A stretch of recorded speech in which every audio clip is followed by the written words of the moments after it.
Hi, and welcome to Microsoft Monday, except it's Tuesday, obviously, but it's Microsoft Monday content. Here, as always, to join us is Kyle Nehs. Hi, Kyle. How you doing today? Hey everyone, Happy New Year. Good to be back, Mark.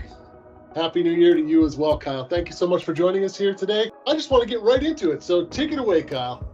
Thanks, Mark. Really just want to jump on here today. Yes, it is a Tuesday, but certainly just want to make sure that we recapped a few of the announcements that were actually showcased and highlighted at Ignite back in November, but are things that we can expect to start seeing pretty soon here in the new year. So just want to make sure we're on the same page there. Not really a whole ton of updates, obviously, over the holiday season, but hope everyone did have an enjoyable holiday season. So with that said, let me go ahead and get this blog post pulled up and we can kind of walk through it together. I think it's really, really great information, at least a preview as far as what's to come.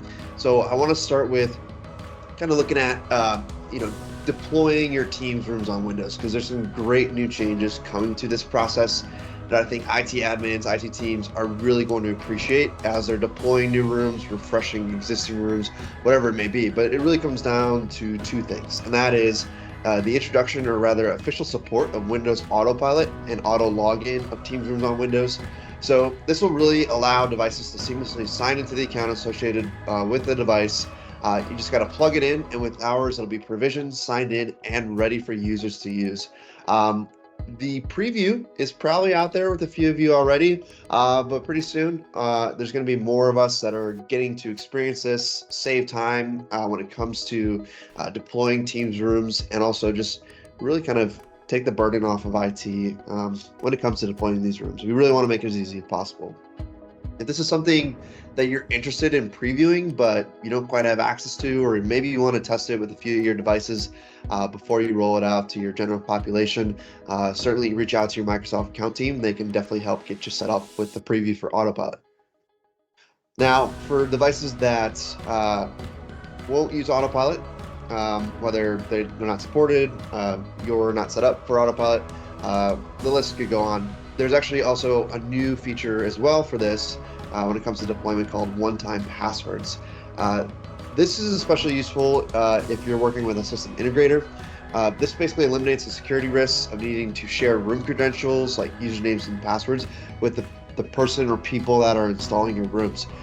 So the company administrator will share this code and can remotely provision this.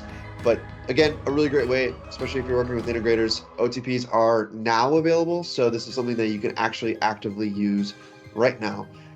So definitely check it out if you haven't, especially if you're working with the integrator. But Mark, I know you've deployed a room or two, and what are your thoughts on some of these new features coming to Teams rooms on Windows? Well, I can tell you that it's nothing but good thoughts. Autopilot will take deployment from what could be days down to hours, which is just going to be huge. Like you said, this is a Microsoft thing, so you really need to involve your Microsoft team. So that's just something to keep in mind.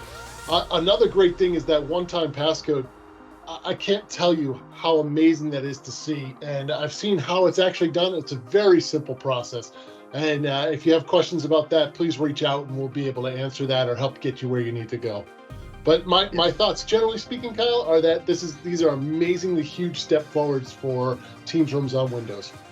I agree, Mark. And Lenovo is actually one of the first OEMs to support Autopilot on our Windows devices, so definitely want to give us a shout out where it's due. But can't wait for everyone to be able to experience this. Like you said, it's really going to cut down on time, which hopefully leads to some more Teams rooms deployments. There's just a few other things I wanted to kind of wrap up as far as new features for Teams rooms on Windows. Some of them are coming soon. Some of them are actually available now. So just want to make sure everyone is aware, because I think, again, some minor things, but ultimately bundled together make some great improvements to the Teams rooms on Windows ecosystem. So firstly is join meetings with ultra-fast proximity. So this is not necessarily a new feature all in itself in that we haven't had this before.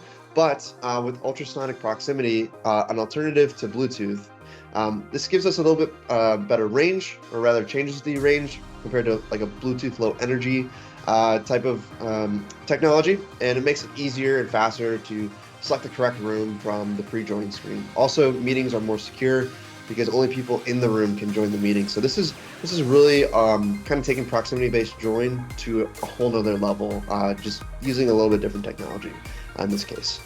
Also, you may have seen a new announcement for Teams Town Halls. That is coming to Teams Rooms next year, or rather, I guess this year, since this was written last year.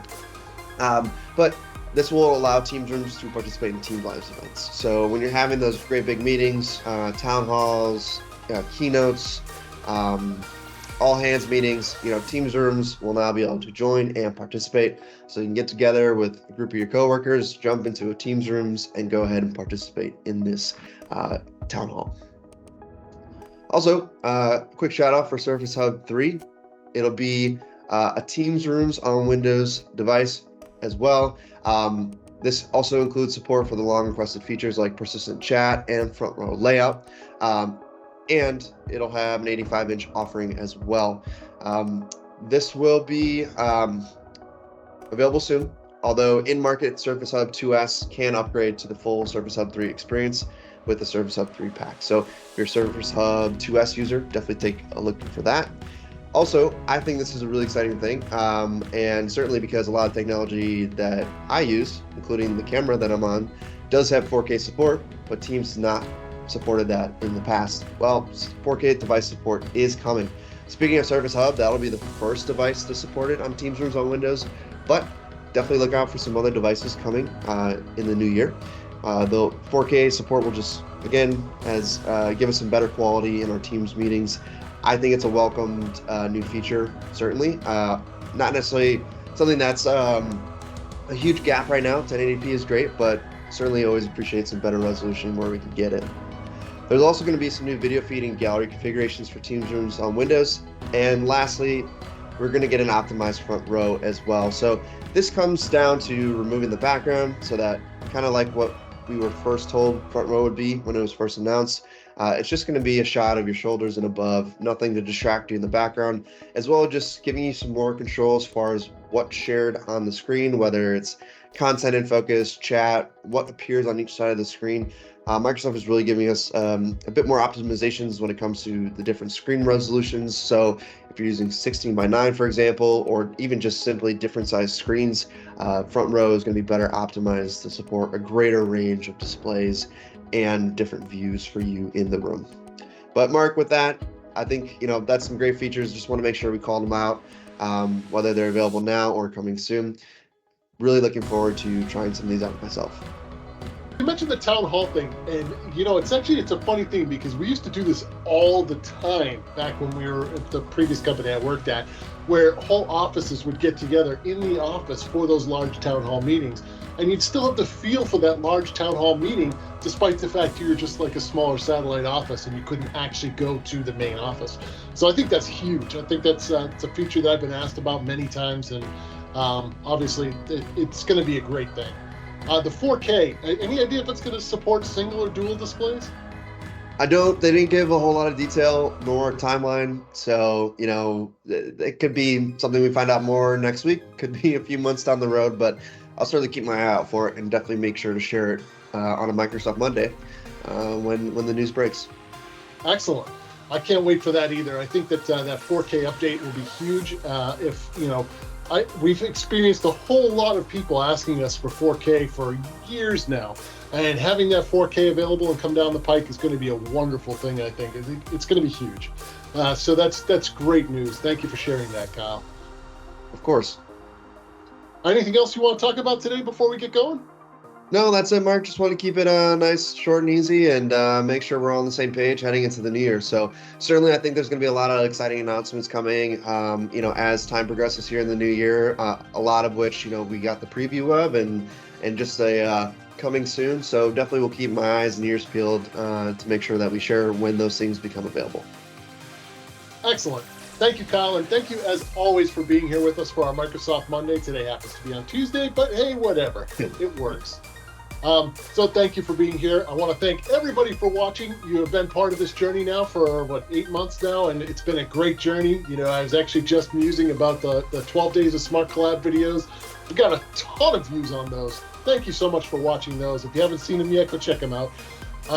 But as always, don't forget to like and subscribe to our YouTube channel, and don't forget to leave me some comments. I love the comments. But until next time, we'll see you then. See you next Microsoft Monday, Mark.